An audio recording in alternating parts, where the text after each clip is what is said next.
دوستی پرانی ہو جائے تو گفتگو کی ضرورت نہیں رہتی، ایک دوسرے کی موجودگی کا احساس ہی کافی ہوتا ہے۔ حال چال پوچھنا، گھر بار کی خیریت دریافت کرنا، مشکل وقت میں ایک دوسرے کے کام آنے کے وعدے کرنا، عید کارڈ بھیجنا اور سالگرہ پر فون کرنا، یہ سب کچھ عرصے کے بعد عجیب سا لگتا ہے۔ بس ساتھ ہونے کا احساس کافی ہوتا ہے۔ میں ان باتوں کو سمجھتا ہوں، مگر سلیم نہیں سمجھتا تھا۔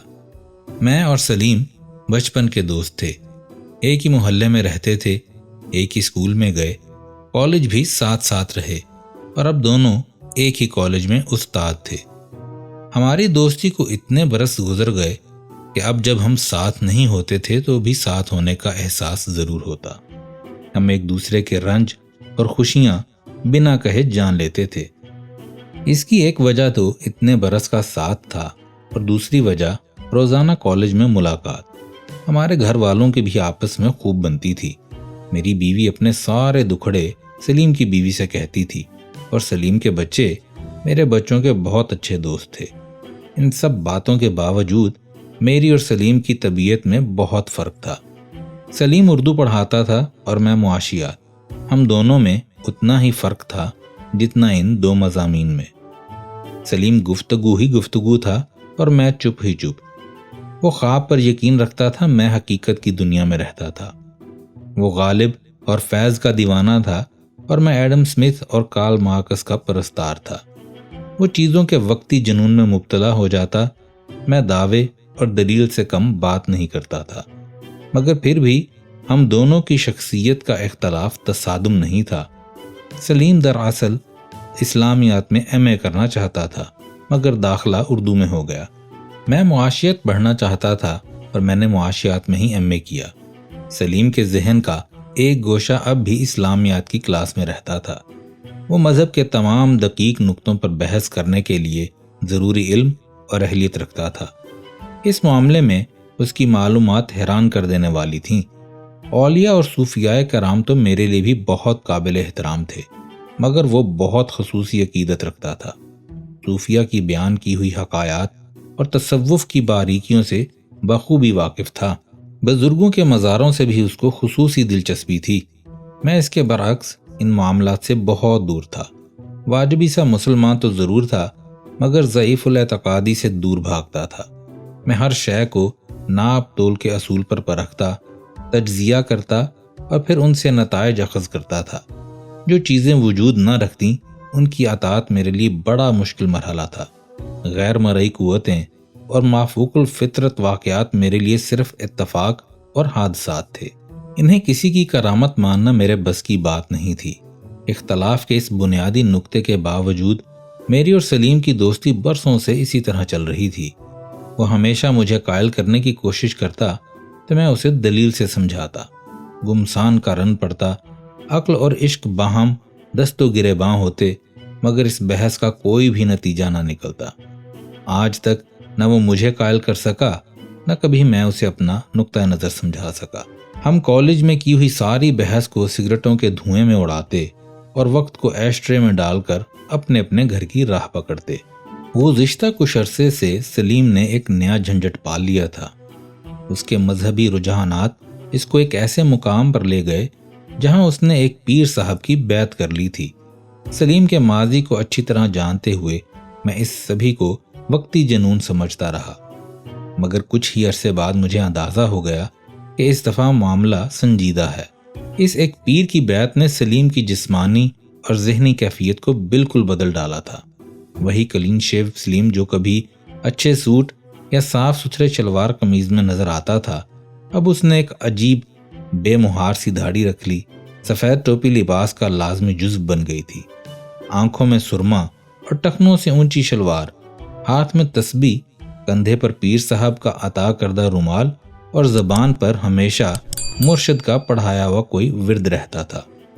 اس کی حالت پر مجھے ہنسی بھی آتی تھی اور ترس بھی۔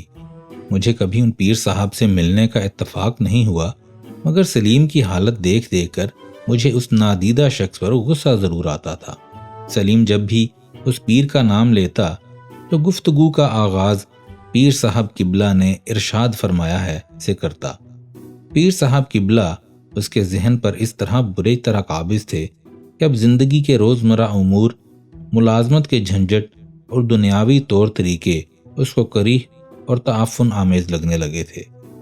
ہر تیسرے دن اس کے گلے میں ایک نیا تعویذ ہوتا تھا یا پھر ہاتھ میں کسی خاص چلے کا نسخہ، جو اس کو تصوف کی سیڑھی پر ایک اور قدم بڑھانے کے وعدے کے ساتھ پیر صاحب قبلہ کی طرف سے عطا ہوتا تھا۔ سلیم کی یہ حالت میرے لیے ناقابل برداشت ہوتی جا رہی تھی۔ مجھے معلوم تھا کہ وہ چیزوں کے وقتی جنون میں مبتلا ہونے کا وصف رکھتا ہے، مگر اس دفعہ معاملہ کچھ اور لگتا تھا۔ میرا دوست مجھ سے جدا ہو رہا تھا۔ پھر اس دن تو بات حد سے بڑھ گئی جب سلیم کی بیوی میرے گھر آ کر پہروں روتی رہی۔ وہ مجھ سے مدد چاہتی تھی کہ میں کسی طرح سلیم کو جنون کے اس مرحلے سے باہر نکال لوں، اس کا گھر برباد ہونے سے بچا لوں۔ یہ وہ پہلا موقع تھا جب میں نے پیر صاحب قبلہ کی زیارت کا فیصلہ کیا۔ میں اور سلیم جب پیر صاحب کے آستانے کی جانب چلے تو تمام رستے اس کی پور پور عقیدت میں کچھ اس طرح ڈوبی رہی کہ اس کا بس نہیں چلتا تھا کہ رستے کے ہر ذرے کو چومتا چلے۔ اس نے جوتے اتار کر تھیلے میں اس خیال سے رکھ لیے کہ سفر میں جوتے پہن کر چلنا کہیں بے ادبی ہی نہ ہو۔ تمام وقت وہ حضور والا کی شان میں کچھ اس طرح قصیدے پڑھتا رہا کہ مجھے چڑ سی ہونے لگی۔ بقول اس کے پیر صاحب با اختیار تھے، وہ بے نواؤں کو نوا، بے اولادوں کو اولاد، مفلسوں کو دولت اور بیماروں کو شفا دینے کے مختار تھے۔ یہ سارا علاقہ ان کے اختیار میں تھا۔ اس نے مجھے کچھ ایسے عجیب قصے سنائے کہ مجھے اس شعبدہ گر پر اور بھی غصہ آنے لگا۔ میری طبیعت کو جانتے ہوئے وہ مجھے بار بار تاکید کرتا رہا کہ کوئی ایسی بات نہ ہو جس سے حضور کی شان میں بے ادبی ہو، ورنہ صاحب کمال کو جلال آ جائے تو پہاڑ ٹکرا جاتے ہیں، عذاب نازل ہوتا ہے۔ میں نے اس طرح کے جعلی پیروں کے بہت قصے سنے ہوئے تھے۔ ان کی طاقت کا اصل سبب وہ ضعیف الاعتقاد لوگ ہوتے ہیں جو ان پر آنکھیں بند کر کے ایمان لے آتے ہیں۔ نفسیات کی بنیادی اصولوں سے واقف کوئی بھی شخص ان معصوم لوگوں کو گمراہ کر سکتا تھا۔ عقیدت کے جوش میں ڈوبے لوگ ایک خاص نفسیاتی اثر کے تحت ان کا ہر حکم بجا لاتے، اپنا گھر، بیوی بچے، مال و دولت سب ان پر وار دیتے۔ یہ نادیدہ پیر بھی مجھے اسی قبیل کا معلوم ہوتا تھا۔ پیر صاحب قبلہ کے وسیع اور عریض آستانے کے باہر سینکڑوں مریدوں کا ہجوم تھا۔ آستانے کے باہر ہر رنگ، ماڈل اور قیمت کی گاڑیوں کی ایک طویل قطار تھی۔ ایک طرف دور سے آئے ہوئے زائرین کے لیے لنگر کا انتظام تھا۔ آستانے کے دروازے میں داخل ہونا تو دور کی بات، قریب پہنچنا ہی امر محال تھا۔ اس موقع پر سلیم کی عقیدت مندی رنگ لائی اور کسی نہ کسی طرح ہم حضور کے حجرے میں داخل ہو ہی گئے، جہاں پیر صاحب قبلہ تمام دنیاوی مسائل کا حل آسمانی قوتوں کی مدد سے بتا رہے تھے۔ بڑے سے آراستہ کمرے میں سنہری تخت پر سفید لباس میں ملبوس بزرگ شخص ہی پیر صاحب قبلہ تھے۔ جناب کے گلے میں کئی مالائیں اور سر پر پگڑی تھی۔ سلیم نے بھاگ کر ان کے قدموں کو ہاتھ لگایا اور دست مبارک کو بوسہ دیا۔ مجھے بھی اس نے ایسا ہی کرنے کو کہا، مگر میں صرف قریب جا کر بیٹھ گیا۔ کمرے میں بے شمار عقیدت مند قریب سجدے کی حالت میں تھے۔ چاروں طرف عنبر و لبان کی خوشبو پھیلی ہوئی تھی۔ نورانی سا یہ ماحول وقتی طور پر کسی بھی شخص کو اپنی گرفت میں لے سکتا تھا۔ جب عقیدت بھری اس خاموشی میں اچانک سلیم نے دھیمی سی آواز میں کہا، حضور، یہ میرے دوست ہیں، بیعت کے لیے حاضر ہوئے ہیں۔ میں بونچکا سا رہ گیا۔ میرا ایسا قطعاً کوئی ارادہ نہیں تھا۔ میں تو اپنے دوست کو اس شخص کے چنگل سے چھڑانے کے لیے آیا تھا۔ میری نگاہیں پیر صاحب کے چہرے کا تفتیشی انداز میں طواف کر رہی تھیں۔ یہ بات پیر صاحب کی جہاں دیدہ نگاہوں نے محسوس کر لی۔ اچانک پیر صاحب کی آواز گرجی، تمہارا دوست ہمارا دوست نہیں ہو سکتا۔ اس کے دل میں وسوسے پل رہے ہیں اور صراط مستقیم پر پلٹنے کے لیے اب اس کے پاس وقت بھی نہیں، مگر ہم اس کے لیے پھر بھی دعا کریں گے۔ مجھے پیر صاحب کی جانب سے اس اچانک حملے کی توقع بالکل نہیں تھی۔ پھر بھی میں ہمت کر کے بولا، کتنی مہلت ہے میرے پاس؟ میری آواز میں طنز اور غصے کی کاٹ کو کمرے میں موجود ہر شخص نے محسوس کیا۔ لوگ اس بے ادبی پر خوف زدہ ہو کر سہم گئے اور حضور کے جلال سے گھبرا کر کونے خدروں میں دیکھنے لگے۔ پیر صاحب نے آنکھیں بند کیں اور بڑے وثوق سے اعلان کیا، ہم تیری زندگی کو 3 جمعراتوں کی مہلت اور دیتے ہیں، اس کے بعد اگلے جہاں میں تو ہمارا دوست ہو سکتا ہے، چلو ٹھب یہاں سے۔ میری جوان موت کے اس اعلان پر بہت سے عقیدت مند رونے لگے۔ سلیم نے کانپتے ہاتھوں سے مجھے پکڑا اور گھسیٹتا ہوا باہر لے گیا۔ اس دن کے بعد سلیم جب بھی مجھے ملا، ایسے ملا جیسے میرے جنازے کو کاندھا دے رہا ہو۔ جانے پیر صاحب کے اس فرمان کا کس طرح میرے اہل خانہ، کالج والوں اور محلے داروں کو علم ہو گیا۔ ہر شخص مجھ سے میری ہی تعزیت کرنے آ پہنچا۔ میری بیوی مجھ سے چھپ چھپ کر روتی اور سلیم کی بیوی کو کوستی کہ جس کی وجہ سے میری عین جوانی میں موت واقع ہونے والی تھی۔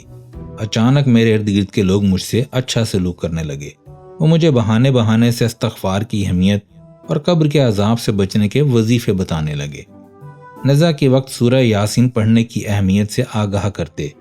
میں ان لوگوں پر ہنستا اور کہہ لگاتا، مگر کوئی چیز مجھے اندر ہی اندر سے خوف زدہ ضرور کر دیتی تھی۔ انہی دنوں جانے کیسے مجھے اپنے بہت سے رکے ہوئے کام نپٹانے کا خیال آ گیا۔ جانے کیوں میں نے اپنا خریدا ہوا واحد پلاٹ اپنی بیوی کے نام کر دیا۔ خام خواہی چیک بک پر بہت سے دستخط کر کے رکھ چھوڑے۔ جن سے ناراضگی تھی ان سے معافی مانگ لی۔ کچھ لوگوں کا قرض تھا جو فوراً ادا کر دیا۔ میں اس پیر کی کسی بات پر یقین نہیں رکھتا تھا، مگر یہ کام تو پھر بھی کرنے ہی تھے۔ اپنے ارد گرد کے تعزیتی ماحول سے گھبرا کر میں ایک دن گاؤں والدین کے پاس چلا گیا۔ وہاں میرے متوقع انتقال کی خبر مجھ سے پہلے پہنچ چکی تھی۔ میری ماں مجھ سے لپٹ کر بہت روئی، جیسے میری جوان موت برداشت نہ کر پا رہی ہو۔ روز بروز میری حالت بھی کچھ عجیب ہوتی جا رہی تھی۔ جانے کیوں میرا دل کمزور پڑتا جا رہا تھا۔ بیٹھے بیٹھے مجھ پر رکت طاری ہو جاتی اور کچھ دنوں سے بدن میں نقاہت سی بھی رہنے لگی تھی۔ چلتا تو جلدی تھک جاتا، اشتہا ختم ہو چکی تھی۔ مجھے اب لباس کا خیال ہی نہیں رہتا تھا۔ شیو بھی بڑھ چکی تھی۔ ہر جمعرات تیسری جمعرات کو قریب لا رہی تھی۔ میرے اندر کا عاقل شخص روز بروز کمزور پڑتا جا رہا تھا۔ معمولی واقعات سے مجھے بھیانک اندیشے ہونے لگے تھے۔ میرے لیے ہر جگہ دعائیں ہونے لگی تھیں۔ مہلت ختم ہونے میں اب صرف چند گھنٹے رہ گئے تھے۔ گھر میں آیت کریمہ کا ختم ہو رہا تھا۔ دور دراز سے رشتہ دار مختلف بہانوں سے میرے گھر پر آ گئے تھے۔ قریبی مسجد کے امام میری مغفرت کے لیے دم کیا ہوا پانی لے آئے تھے۔ میں نے خوف کے مارے اپنے آپ کو ایک کمرے میں بند کر لیا اور گھڑی کے سامنے سیکنڈ گننے لگا۔ ہر اگلے سیکنڈ میں میرا دل دھڑکنے لگتا، میرا ضبط ٹوٹنے لگتا۔ میں اچانک بے چارگی کے عالم میں گھڑی کے سامنے زار زار رو پڑا۔ اپنے گناہوں کی معافی مانگنے لگا، خود اپنی موت پر آنسو بہانے لگا۔ اچانک کمرے میں موجود ٹیلی فون بجا۔ میں خوف کے مارے اچھل پڑا۔ میں فون اٹھانا نہیں چاہتا تھا۔ موت سے پہلے ایک قطعی غیر ضروری کام تھا، مگر مسلسل بجتی گھنٹی مجھے سکون سے مرنے بھی نہیں دے رہی تھی۔ میں نے لرزتے ہاتھوں سے فون اٹھایا۔ دوسری طرف سلیم تھا۔ اس نے رندھی ہوئی آواز میں بتایا، کچھ دیر پہلے پیر صاحب قبلہ رحلت فرما گئے ہیں۔ انہوں نے ہم گناہ گاروں سے پردہ کر لیا ہے۔ کسی کی موت پر ہنسنا بہت بری بات ہے، مگر میں پیر صاحب قبلہ کی رحلت کی اس خبر پر باوجود کوشش کے اپنا کہا ضبط نہ کر سکا۔